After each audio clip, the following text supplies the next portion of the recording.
Përshëndetje zotëri Afrim Gashi, faleminderit shumë që na dhat mundësinë të komunikojmë dhe të bëjmë intervistën me juve. Unë jam gazetari i News 33. Atëherë do të fillojmë intervistën e 12 prillit, kur sot do të ishte një ditë për juve, një ditë shumë e ngarkuar me zgjedhje, por ja që sot jeni të karantinuar. Si po ju kalon dita këto kohrat e fundit? Po sikur çdo njeri në botë, mendoj se asnjëherë bota nuk ka qenë më e barabartë njëra me njerëzit dhe njerëzit me zvete. Kështu që as pak nuk po ndjehem keq, dua të respektoj rregullat Ministrisë së Shëndetësisë dhe të qeverisë tonë. Po ndjehem mirë për shkak se ndjehem njëjtë, jam me familje, po lexoj, po shkruaj, po mendoj për të ardhmen politike e kështu me radhë. Një ditë e zakonshme si e çdo qytetari tjetër zakonshëm. Më vjen shumë mirë. Atëherë do të fillojmë me pyetjet. Sot do të ishte 12 prilli dhe në Republikën Maqedonisë së Veriut do të ishte supozoj të ishte ditë zgjedhje. Atëherë ku do ta shihnit ju veten sot? Si do të ishte dita juve sot? Po do kishin qenë zgjedhjet e 12 prillit. Unë personalisht i takoj grupit njerëzve, ndoshta janë të pakët ato në botën tonë, të cilët nuk preokupon shumë me suksesin, po janë preokupon më shumë me angazhimin. Dhe unë do të kisha qenë shumë i zanë dhe i tensionuar, i ngarkuar shumë deri me të premten, me 10 prill. Po ditën e 12 prillit e kisha pritur me shumë relaks. Aq më tepër që kam bindjen se shqiptarët e Maqedonisë kësaj here do të votonin për një opsion për ndryshim dhe unë në ora 20-21 bashkë me zotin Sela do të dilnim në preskonferencë të uronim shqiptarët për një fitore, po në fundit çfarëdo që vendimi që ato do kishin marrur, unë pas një problem do ta kisha pranuar një vendim të tyre. Do thotë juve do ta shihni si ditë feste dhe jo si ditë dëshprimi, apo? Në asnjë mënyrë nuk ka vend për dëshpërim. Kretë jeta është betejë, është luftë, është përpjekje, secili prej neve duhet përpiqet për më të mirën e shoqërisë, për më të mirën e shtetit, të familjes, e rrethit të tij. Dhe kjo është gjë komplekse, unë nuk varet vetëm nga një njeri. Andaj ne duhet jemi rahat me shpirtin ton, me ndërgjegjën ton, qoftë intelektuale, qoftë morale, e pastaj votuesit janë ato që marrin vendim se kush duhet t'ju udhëheq në 4 vitet e ardhmë. Kjo është demokracia. Na pëlqeu ne apo jo, ndonjëherë vendimet nuk janë ashtu siç neve na pëlqejnë, po ne duhet të mësohemi me vendimet e popullit. Çfarë do të jenë ato? Okej, e qartë. Atëherë shtyrja e zgjedhjeve për shkak të pandemisë do të ishte në dëm apo në të mirën e alternativës? Po nuk mendoj se ka ndonjë arsye pse do duhet të ishte keq apo mirë. Mendoj se një gjë që cilën e mendoja tani, mendoj se është mirë për shkak se këto zgjedhje për herë të parë njerëzit do të jenë të relaksuar jashtë presioneve politike, partijake, jashtë kërcënimeve, të largimit nga puna ato shantazhet e presionet e ndryshme që janë bërë në kaluarën, që kanë qenë shumë jo njerëzore. Mendoj se kjo punë e pandemisë pak secili prej neve na ka kthyer në vetvete nga shpirti, nga familja, nga vetvetja. Kemi parë se mund të jeton njeriu edhe vetë në shtëpinë e vet, duke gatuar bukë në shtëpi, duke ngrënë ushqime më të thjeshta. Andaj edhe nëse na kërcënon dikush se na largon prej punës apo diçka, nuk është fundi i botës. Mendoj se ajo pjesë e keqe e politikës tonë i kalon të kaluarës, edhe jam shumë optimist se spaku pandemia na ka vetëdijsuar në këtë drejtim që të jemi të guximshëm, të mos lëshojmë penë dhe të luftojmë gjithmonë për parimet e tona në jetë, pavarësisht çmimit që ndonjëherë duhet ta paguajmë në shoqëri. Me pyetjen se cili është qëndrimi juaj mbi situatën e pandemisë në specifikisht në Maqedoninë e Veriut. Për shembull, kam dëshirë të filloj me disa statistika, për shembull, sot është numri 828 të prekur me koronavirus, të shëruar janë 41, kurse të vdekur janë 34. Kurse në Republikën e Shqipërisë i kemi 446 të prekur me koronavirus, kurse të shëruar i kemi 217 dhe 23 vdekje. Nga ky kombinacion i dy shteteve, cili është qëndrimi juaj mbi Republikën e Maqedonisë? Dhe të kisha dashur një Po, edhe në këtë drejtim, shqipeni, unë nuk jam i prirë shumë për krahasime. Po? Pse ndonjëherë secili rast është unik.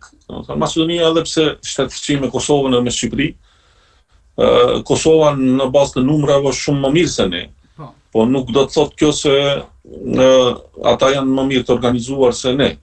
Në këtë rast. Edhe Shqipëria këtë rast është shumë më mirë ne me numrat. Për atë arsye ju pyes edhe cili është qëndrimi juaj mbi Maqedoninë, me masat dhe Po, unë mendoj se gjithmonë mundet më mirë. Gjithmonë mundet më mirë, por në situatat këtilla të jashtëzakonshme, gjithmonë duhet t'i besoj një skenari, një vendimarrje. Prandaj edhe caktohet shpallet gjendja jashtëzakonshme, vendimarrja përqendrohet në një vend, në qeveri, dhe aty merren vendime. Ndonjëherë është më mirë të respektohen vendime që ndoshta nuk janë ideale apo më të mira, sesa të shkaktohet kaos duke propozuar masa paralele kështu me radhë që mund ta vështirësonte shumë punën. Unë jam, do të thënë, i thtar i idesë se ne duhet të shqyrtohet çdo masë aty ku merren vendimet, e pastaj kur të ato vendimet të sillen, duhet gjithë të respektojnë. Pavarësisht se ne mund të kemi mendime apo bindje se kështu është më mirë apo jo. Për shkak se në atë vend, aktualisht në shtabin e krizës pranë qeverisë, ka infektolog, epidemiolog, njerëz profesionistë të fushës, kanë para vete gjitha dhënat, gjitha informacionet, i kanë databazën e smundjeve, hartën epidemiologjike dhe ata në bazë gjitha këtyre informacioneve kanë marrë një vendim. Dhe nuk është e drejtë ne duke qëndruar në shtëpi prej laptopave këtu të sjellim vendime, të kundërshtojmë këto vendime vetëm se kemi lexuar se diku tjetër që ka ndryshe. Prandaj mendoj se duhet sillemi në këtë rast, duhet nështrohemi vendimeve dhe masave që i merr qeveria, pavarësisht se sa janë të mira ato apo jo. Gjithmonë ka hapësirë për reagim më të mirë. Unë jam i bindur se do të mund të bëhej një ekip më i mirë i epidemiologëve, ndoshta masa do të mund të merreshin më shpejt e kështu me radhë.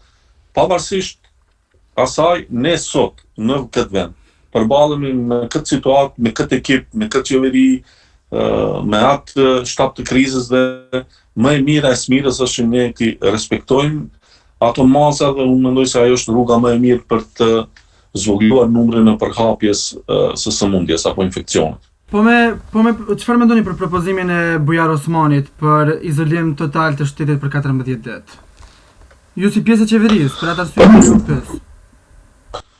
Nuk komentoj kështu propozimet njerëzve caktuar, do të thonë më intereson se si merret vendimi kolektiv në qeveri, ato masa dhe ato mund t'i komentoj, por deklaratat e individëve nuk mendoj që futemi në rrugë pak them, nëse futemi e debatojmë për ide personale të njerëzve të caktuar.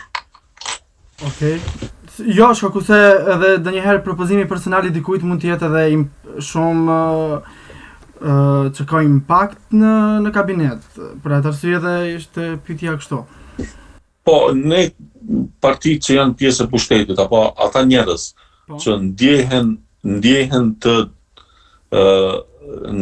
në vetvete se kanë ndonjë ide briljante, aq më tepër që janë brenda qeverisë, e kanë mundësinë që po ato ide t'i shfaqin në ato panele ku merret vendimi.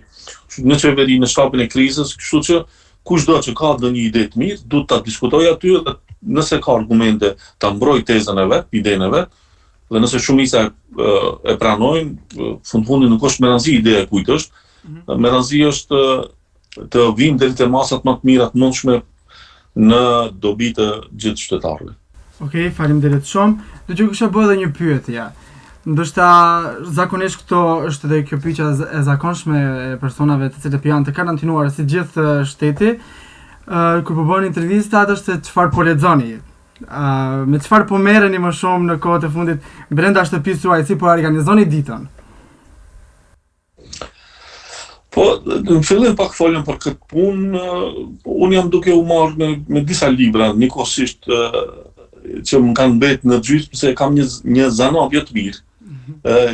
Shumë libra i filloj e i lënë nuk i përfundoj. Filloj një tjetër e tash ka ardhur koha kur po i përfundoj edhe librat që dikur i kam lënë mes, disa kthehen për të dyti.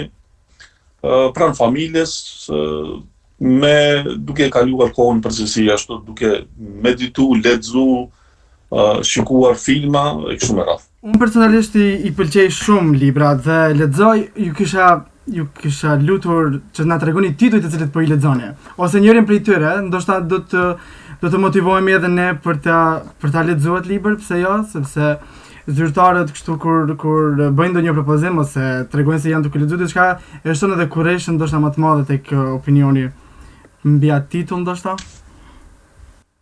Po nuk e di, ajo që është interesante shumë, më kalon përshtypje një mënyrë shumë e mirë e të përshkrimit të sendeve, gjërave dhe fenomeneve, është një libri i kryeministrit të tashëm Britanisë, Boris Johnson, e ka bërë këtë libër duke mos qenë kryeministër apo ministër jashtëm, Faktori Churchill, është për Winston Churchill, është një libër shumë i mirë, me përkthim të mirë nga Gjoat Lloshi.